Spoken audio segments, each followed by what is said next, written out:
Bom, vamos lá então para o nosso convidado, né? Que vocês estão aqui justamente para ouvir um pouquinho do Tiago e o que ele tem para falar sobre um caso, um case de sucesso de conquistar uma cidadania aí. Vou chamar o Tiago aqui e chega de falar a Danise. Agora vamos ouvir o Tiago, tá bom, gente? Enquanto o Tiago fala aqui, quero que vocês também fiquem muito à vontade para participar, tá bom? A gente vai moderando as perguntas, os comentários, a gente não consegue colocar tudo, mas a gente procura o máximo possível fazer uma noite de interação muito gostosa aí para a gente e para vocês também. Bom, bem-vindo, Tiago. Obrigada demais por você estar aqui com a gente. Lembrando, gente, um detalhe, para o Tiago são 4 horas à frente, então ele está lá acordadão à noite para poder trazer um pouco de conteúdo aí para a gente. Muito obrigada, viu, Tiago? Pode se apresentar, fica super à vontade. Eu que agradeço, muito obrigado, boa noite a todos. Já está disponível, já está fazendo share, desculpa, Denise. Posso colocar já sua tela? Pode colocar sim. Tá, joia. Então vamos começar, vou colocar sua tela e vou ficar aqui nos bastidores. Se precisar, é só me chamar. E pessoal, precisando de alguma coisa também, vamos colocando no chat, estamos todos aqui juntos, tá bom? Ok, obrigado, boa noite a todos, obrigado pela presença de cada um aqui. Me chamo Tiago Tasto Siqueira, hoje sou Software Engineer na Critical Tech Works, é uma empresa do grupo da BMW, então a gente desenvolve programas ali, desenvolve softwares e soluções para a BMW da Alemanha. E avançando aqui um pouco mais, falando um pouco mais sobre mim, estou graduado em Ciência da Computação, tenho uma especialização em Engenharia de Software, ainda adquiri lá no Brasil. Já trabalho com TI há mais de 20 anos. Hoje atuo como Scrum Master na Critical Tech Works, mas também estou ali como desenvolvedor, mas a maior parte desse ano de 2023 foi atuando como Scrum Master de uma equipe. Se eu falei equipa é por causa do português daqui, tá? E o que motiva para mim, que são as minhas motivações, são desafios profissionais. Como eu disse, esse ano mesmo que eu comecei como Scrum Master, tem sido um grande desafio para mim, e o maior deles é de estar a liderar uma equipe de 8 pessoas, somos 8 pessoas, praticamente ali a maioria todos desenvolvedores, e esse tem sido o maior desafio para mim, estar à frente dessa equipe, respondendo ali a todas as demandas que vêm, e também está gerindo, juntamente com outras pessoas ali, o nosso roadmap que temos aqui para o ano, né? O que eu gosto de fazer ali nas minhas horas de lazer é passeios e viagens em família, e aqui tem um pouquinho, né, um link do meu LinkedIn. Aqui à direita você pode ver as empresas das quais eu trabalhei no Brasil ainda, tá? Fiquei 5 anos ali na LG, 9 anos na Indra, que era Politec, depois passou a ser Indra, e depois, por fim, eu tive uma experiência rápida na BTCC, que era um grupo da Oi, uma empresa do grupo da Oi, mas foi rápido porque eu já estava ali no trâmite de vir para Portugal, da qual eu vim por essa consultora, a Albay, e fiquei ali 3 anos, trabalhando ali na Albay, o último ano da qual, como consultor externo, eu estava na Critical Tech Works, e depois eu fui contratado por ela mesma, ali diretamente por ela, e estou lá até hoje. Bom, esse é um pouco mais sobre mim. Sou casado com a Isabel há 15 anos, sou pai do Samuel e do Rafael, nós somos de Goiânia, Goiás, e estamos aqui há mais ou menos mais de 5 anos, um pouco, morando aqui em Portugal. Tem algumas fotos de lugares que conhecemos e que viajamos, e que foi um pouco do meu hobby, do meu lazer, que eu gosto de estar aqui em viagem juntamente com a minha família, né? Bom, o que nós vamos falar hoje? Nós vamos falar, então, sobre a conquista da cidadania e o que isso representa. Então, vamos passar por esses tópicos aqui de objetivos, tá? Podem fazer perguntas, Denise pode me interromper a hora que for necessário, que tiver alguma pergunta, tá bom? E vamos avançando aqui. A cidadania como uma consequência. Por que eu coloquei isso aqui como uma consequência? A obtenção da cidadania não foi o nosso objetivo final. Pode ser que para algumas pessoas seja esse o objetivo final. Mas, como está escrito aqui abaixo, o processo da cidadania começou há 5 anos atrás, quando a gente chegou. Era maio de 2018, quando minha família e eu atravessamos o oceano e viemos parar aqui em Portugal.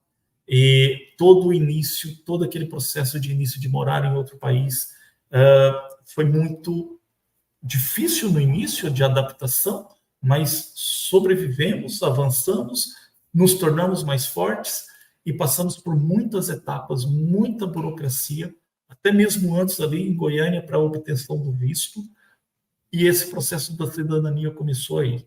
Então, hoje, eu vejo que o processo da cidadania, ou a obtenção da cidadania, não era o objetivo. O objetivo, isso era uma mera consequência de viver fora de outro país e ter uma experiência morando em outro país.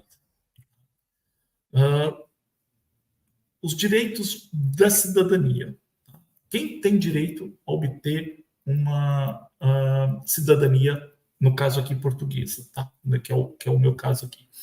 São filhos biológicos ou adotivos de netos portugueses, que talvez moram em qualquer outro lugar do mundo, os bisnetos de portugueses, desde que esses antepassados, os bisavós, estejam vivos e morando em Portugal, cônjuges portugueses, tá? Então, se uma pessoa brasileira casa-se com um português ou uma portuguesa, ele tem o direito de se tornar português também.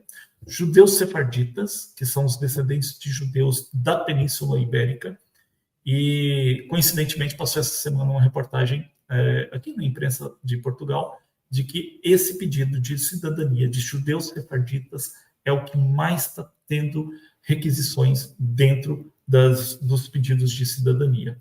Ultimamente, aí nos últimos meses, esse foi o tipo de pedido de cidadania que mais teve entradas ali de processos. As pessoas nascidas em Portugal, de pais estrangeiros, por exemplo, se eu tivesse um filho hoje aqui em Portugal, esse filho seria português. As pessoas que prestaram serviços importantes a Portugal, e aí já entra uma questão mais diplomática também, de reconhecimento diplomático, e quem já teve a cidadania portuguesa, mas a perdeu por N motivos, e, por fim, as pessoas que moram legalmente em Portugal há pelo menos 5 anos, e esse é o foco desse bate-papo agora. Nós vamos focar nesse ponto, que é onde está o meu processo aqui também de obtenção da cidadania. Tá bom? Essa cidadania de tempo de residência, ela tem alguns requisitos. E quais são esses requisitos? Basicamente, morar... Eu resumi bem aqui, claro que a lei tem muito mais outros pontos aqui a ser considerados, mas morar em Portugal legalmente por 5 anos e manifestação de interesse, o tempo não conta. O que isso representa? O morar legalmente em Portugal existe. Quando você está legal, você tem direito a um documento chamado título de residência.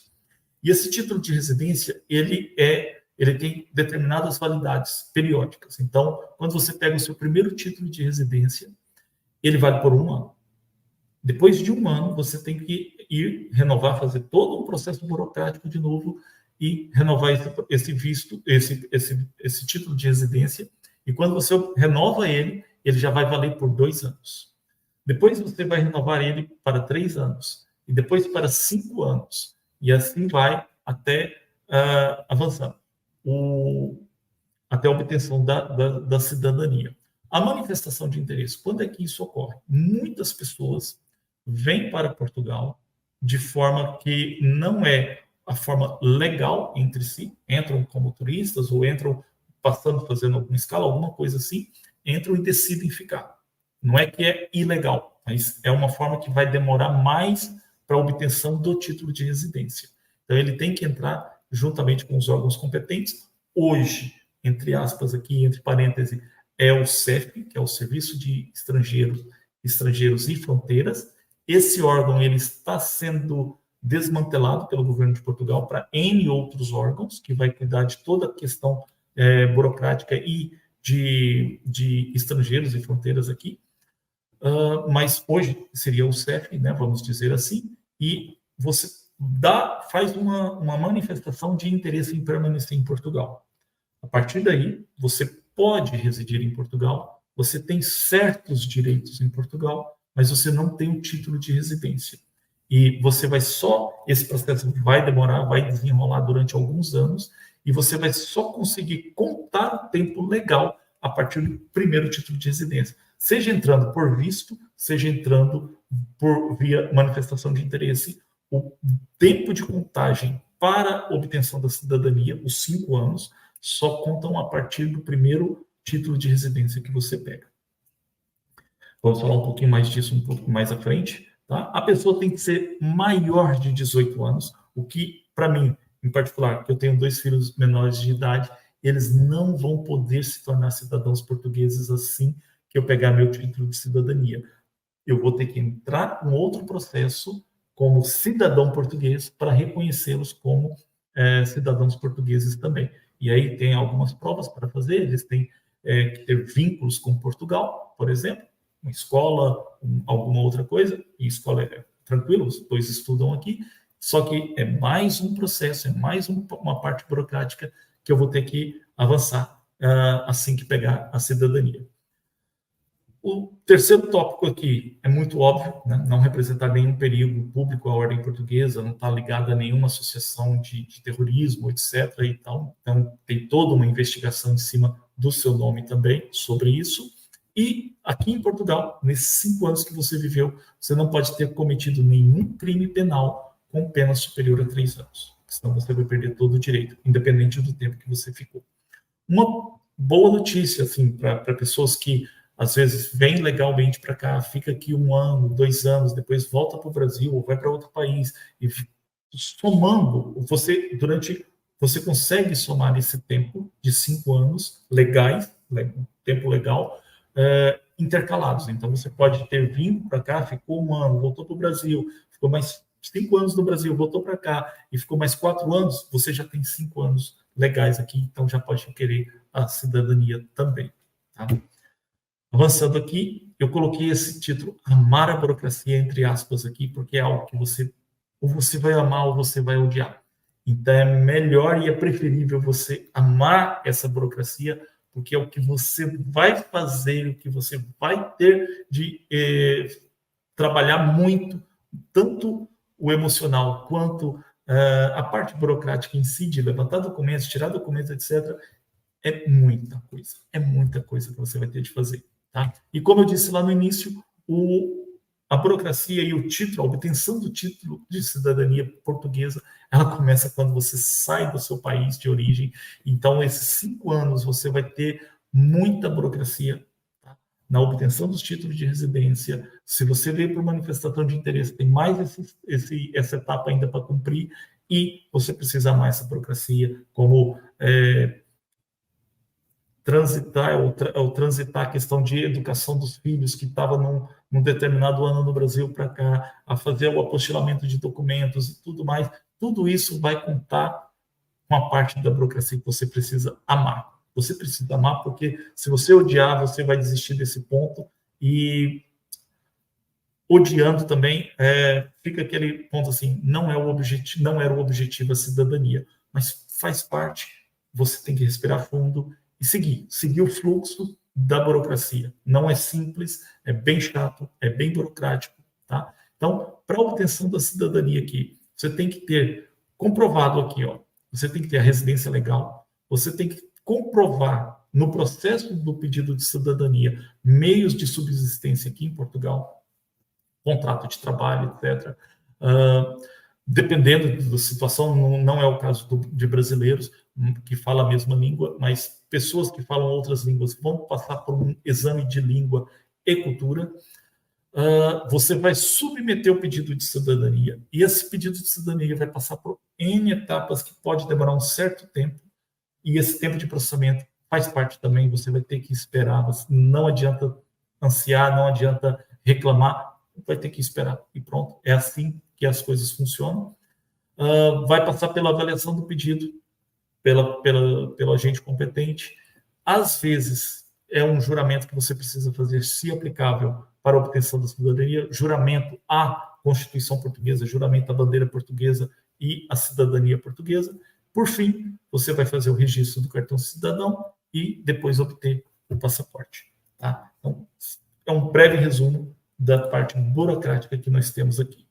O tempo médio, para você ter uma noção da obtenção da cidadania, ele vai variar muito com o tipo de cidadania que você estava falando, que eu estava falando mais cedo, de judeus sefaraditas, cônjuge, depende. Tempo de residência de 5 anos aqui em Portugal. Então, esse tipo de cidadania também vai variar e o tempo médio para obtenção da cidadania. Você tem que ter os requisitos cumpridos, ou seja, se chegar num determinado momento e faltar algum documento, o órgão competente vai mandar uma carta para sua residência, você vai pegar aquela carta, você vai correr atrás de toda a burocracia para obter aquele documento e despachar aquele documento novamente para o processo. Isso vai contando tempo também. Então, quanto mais você cumprir os requisitos, menos problema você vai ter, mais rápido vai sair a sua cidadania. Tá? O processamento em si, desse pedido do processo de obtenção de cidadania, pode interferir também na questão do tempo médio. Alterações na legislação é outro fator que pode influenciar diretamente no tempo médio. Se alterou a legislação de alguma coisa, você vai ter que adaptar e talvez pode te atrapalhar na obtenção, no processo, e você vai ter que apresentar um ou outro documento que se faça necessário de acordo com a nova lei. Denise, pode falar. Pode concluir se quiser, o Thiago. Ok. Não, tudo bem. Obrigado. Assessoria legal, às vezes, você pode contratar advogados competentes que trabalham na parte de imigração aqui em Portugal, e tem muitos aqui, tanto brasileiros quanto portugueses, que já estão bem acostumados com esse processo também. A parte da assessoria legal, o que é bom, ele vai te dar um suporte emocional também, porque você vai ficar ansioso e você vai buscar. E quando você terceiriza, vamos dizer assim, com a assessoria legal, você pode ficar um pouco descansado, né? Claro que vai ter o custo, mas você pode ficar um pouco descansado nessa questão de estar acompanhando o processo seu. Pandemia, isso eu não ia colocar, mas devido a toda a nossa experiência que passamos aí nos últimos 3 anos, pandemias podem atrapalhar também o tempo médio da obtenção da cidadania, e fatores externos, como eu tinha falado ali, da extinção do CEF. E hoje, o CEF, até hoje, ele é o órgão responsável por todo o serviço de estrangeiros e fronteiras. Então, o título de residência é o CEF, a manifestação de interesse é o CEF. Quando você chega no aeroporto aqui em Portugal e vai dar entrada em Portugal, quem está te atendendo é um agente do CEF.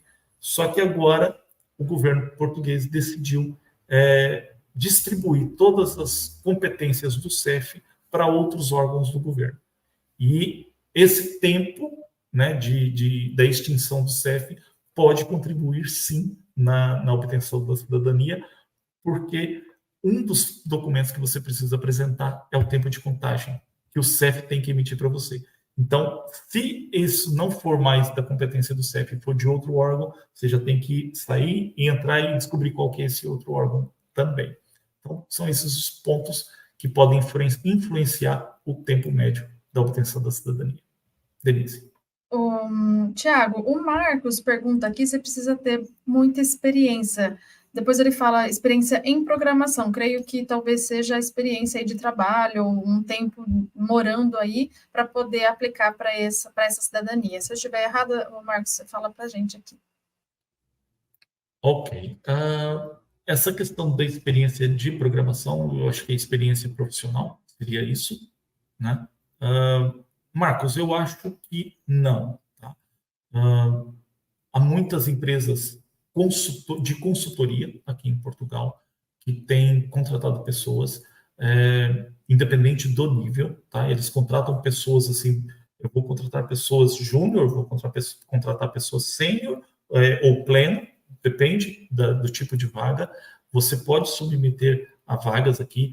As consultoras é uma forma boa de entrar, muitas delas, a maioria delas, elas dão ajuda de acompanhamento nessa obtenção de visto.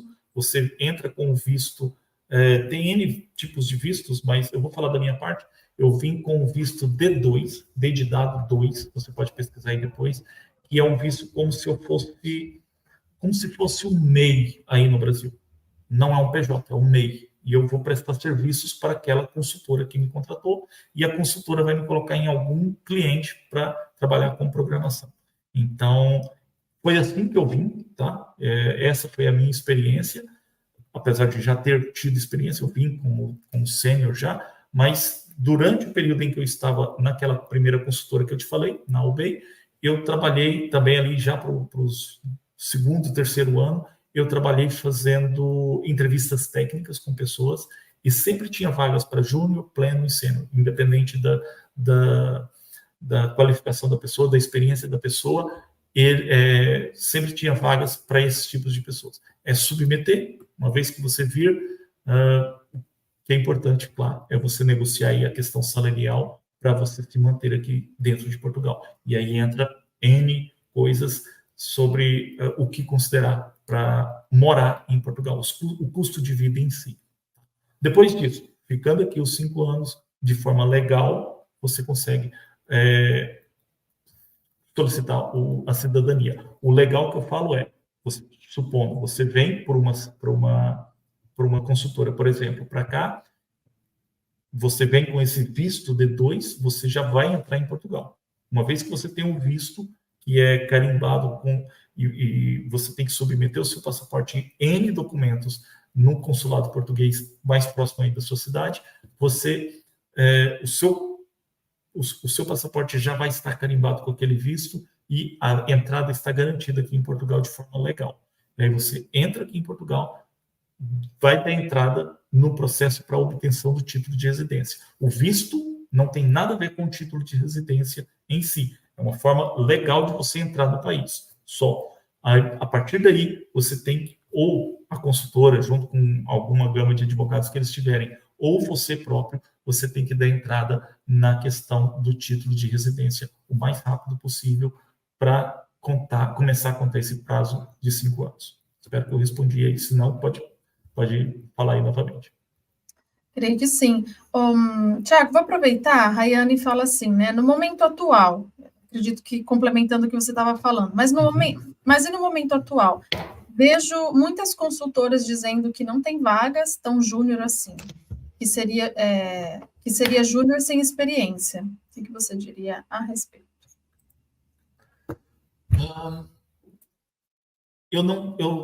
Como eu tinha te falado, já tem 2 anos que eu estou ali na Critical Tech Works, eu não tenho trabalhado mais com consultoras. Na minha época, como consultor, tinha vagas para júnior, há 2 anos atrás, pelo menos. O que eu posso te dizer é o seguinte: você praticando, codificando, praticando, cria uma conta no GitHub, se não tiver, coloca códigos ali dentro e treine bastante e estude bastante as possíveis perguntas que os consultores, os entrevistadores vão poder fazer para você. Puxando aqui um gancho um pouquinho para a área de desenvolvimento de software, eu diria, para você estudar a questão do Solid, questão da orientação a objetos, questão de padrões de projeto, e estudar bastante a linguagem que você trabalha, que você quer trabalhar. Seja Java, .NET, seja Python, PHP, não interessa. Mas você estudar e entender bastante. Mesmo que você seja júnior, você conseguindo avançar, sabe? Quando eu entrevistava pessoas, eu não entrevistava de acordo, eu entrevistava de acordo com a experiência, o tipo de experiência da pessoa, sim, mas quando eu via que a pessoa sabia, ela estava praticamente, assim, da minha etapa ela passava, sabe? Eu era a segunda etapa ali para entrevistar, e ela passava, porque se eu soubesse, é muito difícil você avaliar se uma pessoa sabe ou não. Você consegue avaliar se ela é júnior, pleno ou sênior, mas você não consegue avaliar se ela sabe ou não programação. É bem provável que ela saiba programação, independente do nível. Eu diria para você estudar bastante e aplicar vagas, mesmo que seja para sênior, mesmo que seja para pleno. Tá? Quanto mais você estudar, mais chance você vai ter. Ok? Posso continuar aqui, Denise? Tiago, uma última perguntinha que eu vou compilar tudo sim. em uma só. Tem bastante gente perguntando a respeito de contratação e salário em Portugal para júnior. Então, assim, se você quiser falar, dar uma pincelada rápida, é possível ser contratado em Portugal sendo júnior? O salário de um júnior me dá a possibilidade de viver em Portugal? Num geralzão, assim, só para a gente não delongar tanto. Boa pergunta também. Olha, depende muito da situação. Por quê? A primeira vez que eu participei aqui do Masterclass, eu falei mais ou menos sobre o custo de vida de Portugal. E um dos fatores mais importantes para você definir é a questão do aluguel. O aluguel aqui em Portugal é uma das coisas mais caras que se tem para se definir o custo de vida que você vai ter dentro de Portugal. Então, uma vez que você achar, por exemplo, eu moro aqui na região de Lisboa, mas morar em Lisboa hoje é praticamente muito difícil. Vai depender se você vai vir sozinho, se você vai vir com um cônjuge ou se você vai vir de família, com família, tá? Então, isso vai contar muito, porque você sozinho, você consegue alugar um quarto. Você você casal, você consegue alugar um quarto ou uma kitnet. Aqui eles chamam T0, T1, T2, onde o número é o número de quartos que se tem. Então, se você vem sozinho, você consegue um T0, ou de casal, você pode até conseguir um T0 ou um T1, que basicamente é quarto, banheiro e cozinha, mas isso vai depender muito do lugar que você quer morar, vai depender muito da região, vai depender muito da oferta salarial em si. Tá? Hoje, 2023, assim, setembro de 2023, indo para outubro de 2023, eu não sei te dizer como que está essa questão do custo de vida vindo para cá, mas é negociar a questão do salário o máximo possível, pesquisar. Não sei se é possível, Denise, depois só indicar aquela live que eu falei sobre o custo de vida aqui em Portugal também, e pesquisar. Eu não sei te dizer exatamente números, não sei te dizer assim, com X euros você consegue viver aqui em Portugal, que vai depender muito do seu estilo de vida também, tá? Eu falo por experiência própria. Quando eu vim num limite mínimo para uma família de 4 pessoas. Não foi fácil ali no início, mas foi negociando, foi avançando em questões de aumento salarial, benefícios, outras coisas, e as coisas foram melhorando para mim. Mas eu vim no limite de uma família para 4 pessoas, pagando uma renda de, na época, 650 euros, que, vamos dizer, o meu salário era 1.800 euros. Então, esses 650 já era cumprido ali no arrendamento, e depois você tinha que disseminar em relação a supermercado, contas, etc. Isso aí você vai ter que fazer um cálculo e ver o que é melhor. Tá bom? Posso continuar aqui, Denise, então? Pode sim. Obrigada, Okay, Thiago. Obrigado. Bom, seguindo aqui, falando então um pouco mais sobre custos, né? Essa obtenção da cidadania, ela vai ter algum custo para você? A gente vai ter que ter essa questão, considerando aqui taxas administrativas, custos com documentações, viagens e hospedagem. Às vezes você pode submeter o seu processo, por exemplo, eu estou em Lisboa, mas se eu submeter no Porto, eu vou ter que ir ao Porto, provavelmente. Então, para viagens, hospedagens, serviços de consultoria legal, caso você queira, e fazer alguns exames também, pode ser necessários, e as taxas de registros, que eu falo que é registro do cartão de cidadão e a obtenção do passaporte também. Tá? De início, para você ter uma noção, sim, de entregar o processo em si, é 250 euros por pessoa. Para mim e para minha esposa, no caso, vão ser 500 euros para iniciar o processo. Iniciar. Depois pode ter mais algumas coisas, algumas questões, além dos custos de documentação que, enfim, xerox, apostilamento, etc., que pode envolver mais custos também. Avançando. As fases do processo. Tá? Por isso que eu falo que tem que amar a burocracia. Muita coisa que a gente tem que considerar. As fases do processo, quando você submete o processo em algum órgão competente para receber o processo de cidadania, e você vai receber um número de protocolo. E por esse número de protocolo, você vai receber um site, que é da justiça.gov.pt, e você vai poder acompanhar o seu processo nessas 7 fases que você está vendo aí nessa figura. Onde, quando se passa pela fase, ela fica verde. Se tiver algum problema, ela vai ficar parada ali, e você vai receber algum aviso do que você tem que fazer. Tá bom? Então, basicamente, você entregou o processo, foi recebido, já fica nesse primeiro aqui verde, e você vai acompanhando, e vão passar semanas, vão passar meses, e ainda vai estar no primeiro processo aqui. Eles nem sequer registraram. Então, Denise? Rapidinho, perdão, Tiago. Tudo bem. Os exames que você se refere são exames, provavelmente exames médicos, né? Que a gente perguntando. Podem ser exames médicos, podem ser exames de língua também. Por exemplo, quando uma pessoa estrangeira que não fala a língua portuguesa, ela vai ter que submeter um exame de idioma também. Só passa se falar o português mesmo. Ótimo, obrigada, viu? Ok. Quando ele é registrado aqui, ou registrado, como diz aqui, o seu processo, alguém pegou o seu processo, simplesmente lançou no sistema o seu processo para obtenção do visto. Mais nada. Entre o 1 e o 2, podem se passar meses. Simplesmente isso. Por quê? Porque é assim, entrou numa fila e algum dia ele vai ser registrado aqui. Tá bom? Depois, aguarda consultas, que é o terceiro tópico aqui. O que é o aguardar consultas? Obviamente, o órgão competente aqui, a justiça no caso, vai entrar em contato com o CEF, vai entrar em contato com a parte da GNR, que é a polícia daqui, para ver se tem algum processo criminal no teu nome, o CEF para fazer a contagem de tempo, se você realmente viveu aqui por 5 anos legais, enfim, ela vai contactar N órgãos externos para obtenção de documentos, para validar se você está ok ou não, tá bom? Se você foi condenado, etc. Também. Depois, junta todos esses documentos e faz essa verificação de documentos.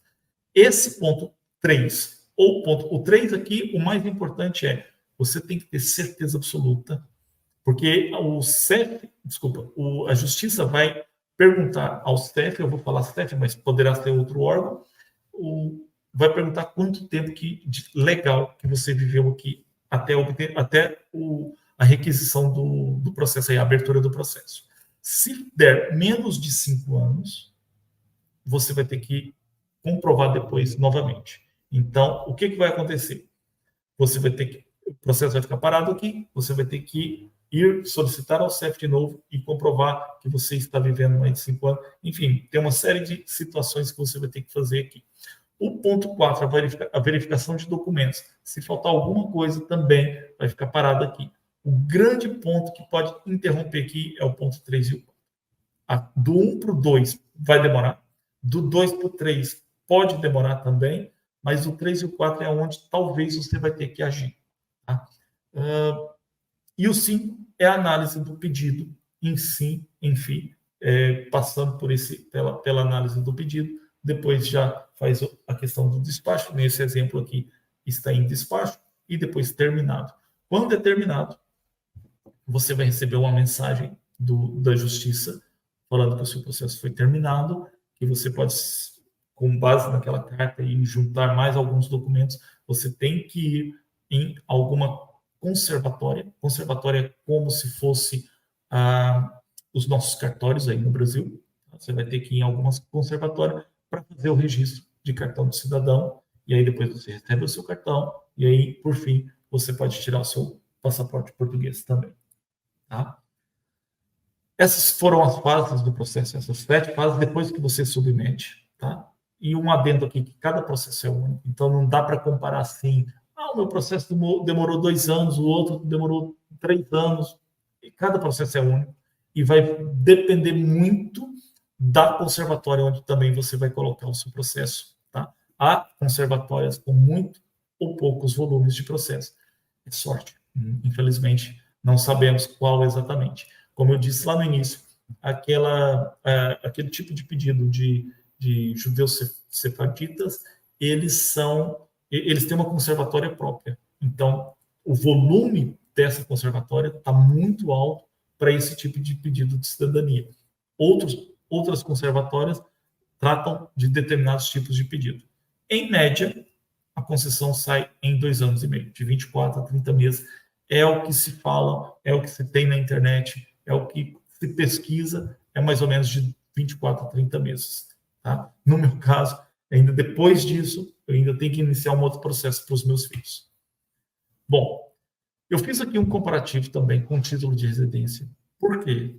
Eu tenho que amar tanto assim a burocracia e é tão moroso e trabalhoso da nossa parte para conquistar isso.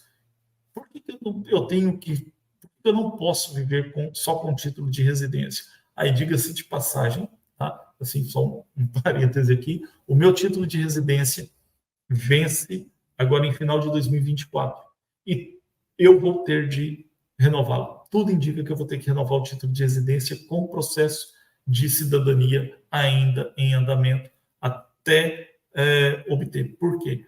Eu preciso estar legal aqui em Portugal. Então, talvez eu vou ter que fazer essa renovação, e a renovação, graças a Deus, é automática pela internet, você consegue fazer. Mas eu fiz esse comparativo aqui porque existe o título de residência e a cidadania portuguesa. O que o título de residência me garante? Me garante residir em Portugal. Ponto. Você não pode residir em um outro país. O status da cidadania portuguesa você é um cidadão português. Então, você tem o direito de residência limitado com título de residência, enquanto você tem o direito de residência aberto, livre, dentro da cidadania portuguesa. O que isso significa? Significa que você pode morar em qualquer país dentro da União Europeia, não são todos os países da Europa que compõem a União Europeia, mas você pode morar dentro da União Europeia sem a necessidade de comprovar visto. Você pode trabalhar para qualquer empresa dentro da União Europeia sem a necessidade de comprovar visto ou obter um visto de trabalho, enquanto que o título de residência ele só permite trabalhar dentro de Portugal. Então, se eu hoje moro aqui em Portugal, eu trabalho para uma empresa portuguesa, mas se amanhã entra uma empresa da Dinamarca, por exemplo, aqui, ou uma empresa da Dinamarca quer me contratar remotamente, eu vou ter que abrir uma empresa local aqui em Portugal, e essa empresa local vai prestar serviço como PJ, vamos dizer assim, vai prestar serviço para a empresa da Dinamarca. E dentro dessa empresa, custos contábeis e etc. vão entrar ali dentro. Então, o governo vai saber que você tem. Sem isso, você não consegue submeter um contrato de trabalho. As empresas de fora também não vão te contratar remotamente apenas por você morar em Portugal. Porque o seu título só permite trabalhar em Portugal. Tá? Porém, um título de residência te dá acesso a benefícios sociais. Você, quando chega, você vai fazer o seu registro da Segurança Social, que é o INSS nosso aí do Brasil. Você vai ter ali, eles vão colocar você num determinado escalão, de acordo com sua renda, e esse escalão vai determinar alguns benefícios que você tem, assim como a cidadania também. Você tem direito parcial de participar da política no título de residência. Isso faltou um asterisco aqui, nessa palavra política aqui. Por quê? Porque isso vai variar muito. Você não pode participar ou votar, exercer o voto para eleições nacionais aqui em Portugal, mas dependendo, né, geograficamente aqui ele é dividido como se diz assim, em conselhos dentro, não são estados, né, mas são conselhos e freguesias, que são as cidades ou bairros assim que tem aqui em Portugal, e dependendo muito dessa freguesia ou desse conselho, eles permitem, vai depender muito da legislação em si para você poder participar desse direito. Enquanto a título de cidadania portuguesa você pode participar e pode se candidatar também. Tá? Você tem livre circulação com o título de residência, porque dentro de Portugal e dentro dos países da União Europeia também, você tem essa livre circulação, já é prevista em leis, tá? E aqui você também tem essa livre... Desculpa, isso aqui está ao contrário, tá? Eu errei aqui. As restrições de circulação aqui é dentro dos países fora da União Europeia, mas como cidadão português você consegue. Desculpa, só esse último tópico aqui. As responsabilidades de se tornar cidadão português. Uma vez cidadão, você passa a ter toda e qualquer responsabilidade e obrigações vigentes na lei daquele país. Assim como nós brasileiros temos as nossas responsabilidades também. Entre as quais eu queria destacar essas 3 aqui, como cidadão português. A defesa nacional, as responsabilidades fiscais e o juramento de fidelidade que pode acontecer também. Então, o juramento de fidelidade é na obtenção da cidadania, pode ser necessário que você faça esse juramento. As responsabilidades fiscais há uma fiscalização bem rígida, bem que garante que assim, você precisa mesmo cumprir as responsabilidades fiscais que você tem aqui, mesmo como título de residência, mesmo morando aqui, mesmo mesmo que você ainda não tenha o título de residência, você tem essas responsabilidades fiscais, que um dos primeiros documentos que você pega aqui é o NIF, que equivale ao CPF nosso, tá? E a defesa nacional foi algo que me chamou a atenção, dada a situação atual de guerra da Ucrânia, Ucrânia fazer parte da União Europeia, o que pode acontecer, e caso a Ucrânia, vamos dizer assim, vamos pegar esse exemplo, caso a Ucrânia entra para a União Europeia e a União e está sendo atacada pela Rússia, a União Europeia ou a NATO ou a OTAN vai ter que intervir nessa guerra de forma direta. Em Portugal, fazendo parte da NATO ou OTAN, Portugal vai recrutar pessoas. Claro que tem lá o exército, tem a aeronáutica e tudo, mas dependendo da situação, podem se recrutar cidadãos portugueses e nós, brasileiros, com cidadania portuguesa, podemos ser recrutados. Não sei se temos alguma brecha na lei por sermos brasileiros também, termos dupla nacionalidade, tá? Mas me chamou muita atenção, enquanto eu preparava isso aqui, essa questão da defesa nacional. Mas também temos benefícios, né? Se tornar cidadãos portugueses, que é essa livre circulação pela União Europeia, os serviços de saúde e educação, como título de residência, ou morando aqui em Portugal você vai ter, mas você vai ter todo esse acompanhamento, você tem o voto e a participação política, caso queira, você tem apoio consular em todo o mundo, tanto para brasileiros e portugueses, ou seja, você pode exercer seu direito de ser brasileiro ou seu direito de ser português, em caso de precisar de um apoio consular. Você vai ter um passaporte português, e isso vai te dar livre acesso a muitos outros países, tá? E aqui entra um parêntese, que muitos falam que com o passaporte português, eu não, por ser da Europa, eu posso entrar nos Estados Unidos, eu tenho livre acesso aos Estados Unidos. Porém, para os Estados Unidos, para a lei americana, nós sempre seremos brasileiros, cidadãos portugueses, naturalizados portugueses. Então, por ser brasileiro, será necessário um processo de visto, embora ele seja um pouco mais brando por sermos cidadãos portugueses. Nossos descendentes também serão portugueses. Nós teremos igualdade de direitos e acesso aos benefícios sociais como se fosse uma bolsa universitária, por exemplo. Nossos filhos vão ter esse acesso, você vai ter esse acesso. Você vai ter participação em programas de apoio do governo também, e um reconhecimento internacional, porque a cidadania portuguesa ela é reconhecida praticamente em todos os países. Ok? Aqui eu linkei alguns sites interessantes que vale a pena para pesquisar. Tá? O Portal das Comunidades Portuguesas, que fala bastante sobre essa questão da cidadania, o Consulado do Brasil aqui em Lisboa, esse IRN, que é basicamente onde você vai acompanhar o teu processo ali da obtenção de cidadania, e outros sites como o Governo de Portugal, a Justiça de Portugal também, e o CEF, como eu já tinha falado. Tá? E é isso. Caso tenha mais algumas perguntas, e fica à vontade também, Denise. Muito bom, legal demais.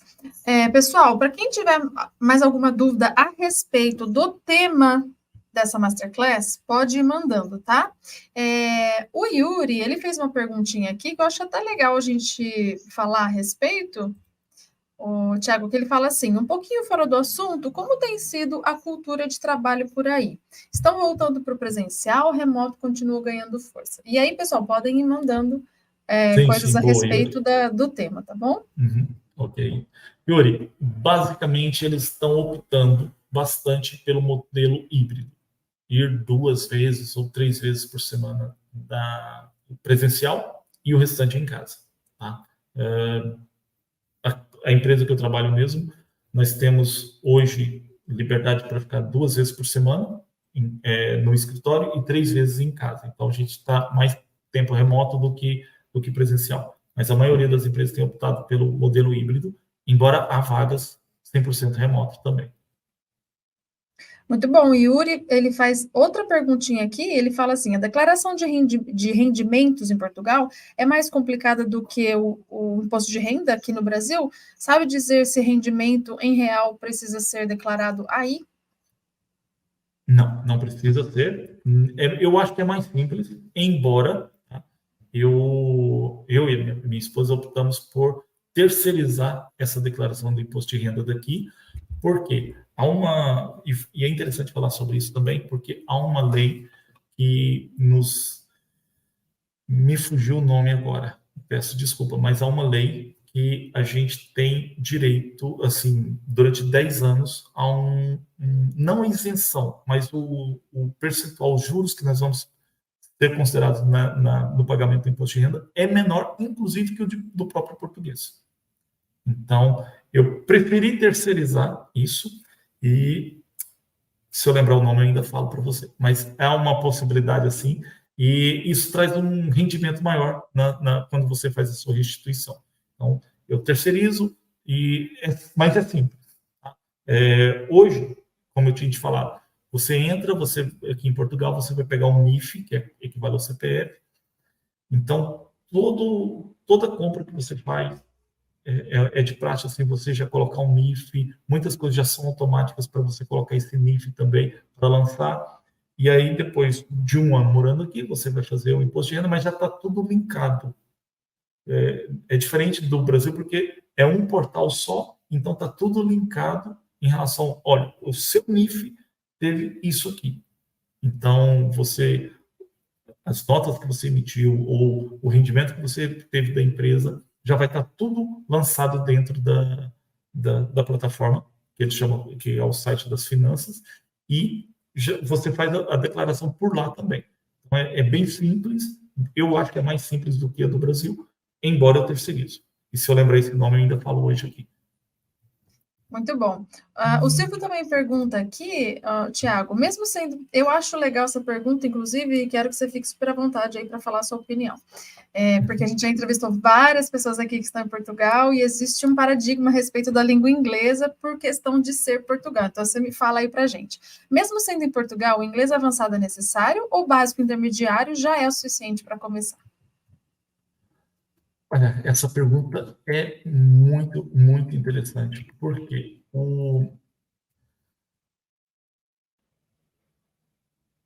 grande ponto que eu vejo aqui do inglês é você ter autoconfiança para poder se comunicar, mesmo falando errado. Tá? Isso eu falo por experiência própria, que ainda no Brasil, quando eu submeti para entrevistas aqui, eu lembro muito bem que eu fiz uma entrevista, Denise, e o entrevistador falou alguma coisa assim, falou assim, e o inglês? Não, eu falei, não falo inglês. Eu não falava inglês. Ele falou, mas como? Você trabalha com tecnologia da informação e não fala inglês? Eu falei, não falo inglês. E pronto, mas eu acabei entrando por essa empresa depois, sabe? E não exigiu inglês. O que eu vejo é as pessoas, pelo inglês não ser a língua nativa, a língua mãe aqui em Portugal, ou a maioria dos clientes, por exemplo, eu trabalho com os stakeholders, a empresa em si, a BMW, é alemã, e a língua oficial é inglês. Eles têm, tanto português quanto alemão, quanto eu já vi italianos também, eles têm a paciência e a questão de saber que você não sabe, saber que você não tem problema de você não saber, não tem problema de você falar errado, não precisa ser avançado. Se for avançado, é um ganho enorme. mas não se atente, assim, não deixe ficar travado ao se candidatar numa vaga por causa do inglês. E tenta, tá? Obviamente que você vai conseguir, e eu vou contar uma experiênciazinha rápida aqui, Denise. Quando eu entrei na Critical Tech Works, eu não era fluente, tá? Eu ainda não sou fluente, mas eu já avancei muito, principalmente esse ano agora, trabalhando com eles. A minha fluência, assim, meu nível do inglês melhorou muito mesmo. Mas quando eu entrei na CTW, eu não sabia praticamente nada de inglês.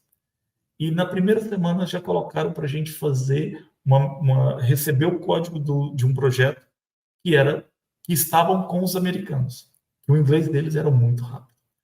E eu não entendia nada, absolutamente nada. Então eu fui falar com os recursos humanos da empresa.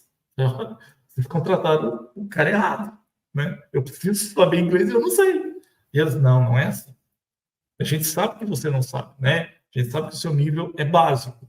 Então você vai fazer duas coisas praticamente. E eu gostei muito disso. E eu, mesmo independente de ser ou não ser a empresa que eu estou, algo que eu vou fazer, é transparência. Você vai ser transparente com a sua equipe, porque eles precisam saber desse ponto fraco seu, e eles vão te dar apoio. E depois você vai procurar cursos, vai procurar conversar com alguém que fala só inglês, que talvez eu queira aprender português, vocês vão trocar figurinhas ali, e isso tem muito aqui, tá? Embora eu não consegui, mas fiz alguns cursos ali que eles oferecem, a maioria das consultoras oferecem cursos de idiomas, mas o que mais me agradou foi a recepção dos portugueses, que a maioria era português, de que eu não falava inglês. Com o tempo, né, fui ali ganhando confiança e conhecendo mais a equipe. Eles tinha uma pessoa que ela era tipo a product owner, né, do projeto. Ela falou: Thiago, é você que vai apresentar agora. E eu literalmente, quem fez a pergunta, só para falar o nome, Denise, eu já foi o... Deixa eu ver, peraí. Vai falando que eu já vou achar aqui. Não, tudo bem. Aqui, acho que o Silvio. Silvio. Eu literalmente, quando eu ia fazer minhas primeiras apresentações para gente da Alemanha, eu lia, eu digitava no Google Tradutor em português, traduzia para o inglês e eu lia, sabe? Era assim, nítido que eu estava lendo. Mas eu fui avançando. E o que eu quero te dizer com isso aqui, Silvio, se exponha cada vez mais. Se exponha, fala, tira suas dúvidas com professores, faça os cursos que você tiver acesso para fazer, mas se exponha ao idioma. Quanto mais você expor ao idioma, mais, não vou dizer que você mais corretamente vai falar, mas você vai ter mais autoconfiança para poder falar. E aí, quando você tem essa autoconfiança, mesmo falando errado, mesmo não tendo a concordância certa, você vai saber se comunicar e as pessoas vão te ouvir. Esse é o ponto-chave. Perfeito, é isso mesmo. Inclusive, nós temos o English for Tech aqui no Dio Global, que tem ajudado muita gente a destravar em entrevistas de emprego internacionais. Então, aí, para quem quiser, sim. Vem fazer parte, porque realmente é um compilado de coisas que acontecem nessa internacionalização, inclusive em entrevistas, que pode ajudar demais vocês, tá bom, gente? Vale a pena sim. Demais da conta. E se expor, é isso que você falou, Thiago, é a gente se expor mesmo, porque é fazendo que a gente aprende, tá, gente? É assim mesmo. Exato, exatamente. Vou ler só mais 3 perguntinhas. Thiago, tem mais Tranquilo. Uma aqui do Douglas, que ele fala assim: o visto de procura de trabalho pode ser uma alternativa para quem não tem direito à cidadania? Depois mais 2, tá, gente? Sim.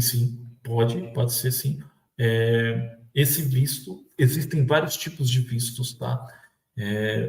Você vai encaixar em algum e a partir do momento que você tem esse visto de trabalho, você entra em Portugal. O visto de trabalho para você entrar em Portugal. Depois você já tem que correr, seja através de advogado, seja através da empresa que te contratou, você tem que correr ali e pressionar para que você obtenha o título de residência. A partir desse título de residência, você conta 5 anos, renovando ali periodicamente, aí você vai ter a sua cidadania também. Ótimo. Aí a gente tem uma perguntinha do Danilo, que ele fala assim: o novo visto para procura de emprego realmente vale a pena? Pesquisando, parece que ainda é mais fácil chegar sem ele e pedir declaração de interesse depois. É isso mesmo? Ele vai cortar um caminho enorme que você vai ter que percorrer com a declaração de interesse. Porque quando você vai entrar em Portugal, mesmo sem o visto, você consegue entrar, tá? Não é muito complicado de entrar. Você vai entrar, mas você vai ter que fazer a manifestação de interesse. Há uma fila enorme de pessoas assim esperando de 2, 3, 4 anos com manifestação de interesse. Isso vai trazer prós e contras. Primeiro, tem empresas que não contratam sem o visto. Não contratam pessoas com manifestação de interesse. Empresas, estou falando de tecnologia da informação aqui, tá? Não, há outras empresas, há outros tipos de trabalho que contratam pessoas com manifestação de interesse. Mas no caso aqui eu estou falando mais da tecnologia da informação. E você vai ter um longo caminho para percorrer com a manifestação de interesse. Então, ela pode ser mais difícil de obter no início, mas vai te abrir muitas possibilidades depois. Uma outra possibilidade também que você não vai poder sair de Portugal com sem o título de residência, só com a manifestação de interesse. Você sequer vai poder voltar ao Brasil. Você pode até voltar, mas entrar depois em Portugal vai ser complicado. Então, você não pode ir para a Espanha, que é aqui do lado, você não pode viajar a nenhum país com a manifestação de interesse. Pode, é arriscado você ser pego lá pelas autoridades e você ter que voltar para o Brasil. Mas, uma vez que... E também pode acontecer de ter a necessidade de você voltar para o Brasil e isso pode complicar para você entrar novamente aqui em Portugal depois. Então, tem esses percalços que vale a pena você avaliar. E eu acho, tá, falando da nossa área de tecnologia, o visto é o melhor caminho. Isso é opinião minha. Beleza. E uma última perguntinha do Antônio.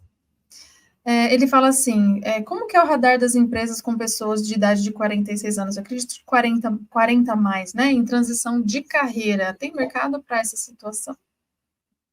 Está tendo, inclusive a Critical TechWorks, que é a empresa que eu estou, ela tem acompanhado pessoas com transição de carreira, né? Na minha equipe, no início do ano, teve uma pessoa que ela é portuguesa, mas já tem assim, uns 30 e poucos anos, só que ele era professor de educação física na universidade. E ele mudou para a área de programação. Eu achei interessante, mas ele está sendo acompanhado, ele ficou uns meses com a gente, depois foi para outra equipe, e ele está sendo acompanhado nessa transição.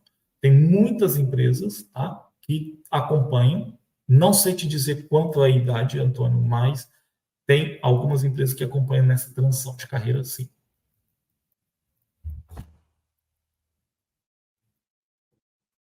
Deixa eu te ouvir, tá? Eu acho que você está no mudo, Denise. Perdão, gente.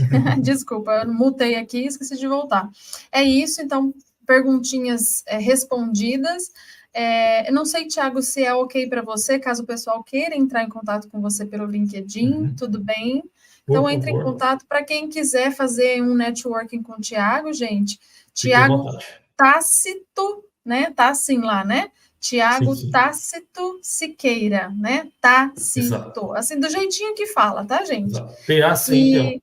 Isso, T-A-C-I-T-O. E quem quiser também entre em contato comigo, eu também sou uma maneira de vocês conseguirem entrar em contato com ele, Denise com Z, Januário. Fiquem sempre à vontade aí, gente, para chamar a gente. Não são todas as perguntas, nem todos os questionamentos que a gente consegue trazer e responder aqui. Nós temos um time box para a gente poder cumprir, então a gente vai subindo aquelas que são mais pertinentes ao tema, tá bom? E é isso, a gente vai partindo para o nosso encerramento. Quero, Thiago, agradecer você demais pela sua disponibilidade, pelo horário, por todo o conhecimento que você consegue sempre trazer aqui para a gente, e fica super à vontade para as suas palavras finais, que a gente já está partindo para o encerramento, tá bom? Tranquilo, Denise, muito obrigado. Eu que agradeço todo mundo, agradeço pela oportunidade de estar aqui, tá? Contem comigo sempre que precisarem, estou aqui à disposição e fiquem tranquilos e o que vocês tiverem de dúvidas, quiserem contactar também, podem me contactar, não tem problema, tá? Eu respondo as mensagens ali no LinkedIn sem nenhum problema, tá bom? Contem comigo. Perfeito, bom demais. E aí, gente, para quem ainda tiver alguma coisa que queira perguntar, falar alguma coisa, algum questionamento, fiquem à vontade aí para falar com a gente. Nós estamos super disponíveis aí para fazer, para ajudar da maneira que for possível. Vocês, para quem aí não se sentiu atendido aqui durante essa live, tá bom? Porque a gente, igual eu tinha falado para vocês, né? Nós temos aí que só fazer uma moderação de perguntas e tudo mais, porque é muita coisa, a gente não consegue fazer tudo em uma horinha, tá bom? Pode falar, Thiago. Só um parêntese que, por acaso, eu lembrei daquele nome da lei do IRS, tá? Residente não habitual. Joia. O brasileiro, ele tem direito a esse documento de residente não habitual, que vai te evitar ou vai cobrar menos impostos em relação na declaração do imposto de renda. Legal. Tem ali alguns parâmetros, é uma lei que tem sobre isso, mas vale a pena dar uma estudada. Ótimo. Perfeito, então, gente, muitíssimo obrigado pela participação de todos vocês. Thiago, muito obrigada. Agora vocês vão ficar aí com os depoimentos de alguns dos nossos alunos que obtiveram sucesso internacional através aqui da DIO. Boa noite para vocês, até a próxima, a gente se vê de novo agora dia 17/10. Obrigada, Thiago. Tchau, tchau. Obrigado, tchau, Luiz. Boa noite, gente. Boa noite. Tchau, gente. Até. Eu sempre quis trabalhar para uma empresa fora do Brasil, mas eu não tinha muito conhecimento sobre as oportunidades e quais os requisitos mais procurados. Eu comecei a trabalhar com TI tem cerca de 6, 7 anos.